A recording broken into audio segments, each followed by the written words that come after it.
Ito yung literal na nag-party-party kami sa room dahil sa saya. Di ko alam ano nakain mo nun, sir, pero kung ano man yon, salamat po. Salamat po sa nakain mo, hindi sa'yo. So alam na, lahat ng gusto gawin, gawin na. Tandang-tanda ko tong Christmas break na to kasi ito yung bakasyon kung saan nakapag-marathon ako ng maraming anime. Mula bago hanggang luma during that time. Ay, pinanood ko. Nakakapanibago lang kasi after ko kumain ng Noche Buena, kumain pa ulit ako. Di ko kailangan bumalik ng drawing table para mag-drawing ulit. Di kita kailangan. Di.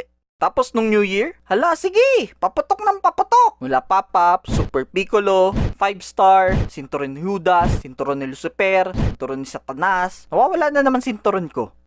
Sa akin rin eh. Goodbye Philippines, Goodbye America, Goodbye Earth, at kung ano pa mang uri ng paputok, pinaputok ko.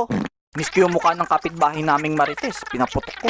Hindi, joke lang. Ang totoo niyan, hanggang Pop-Up lang ako.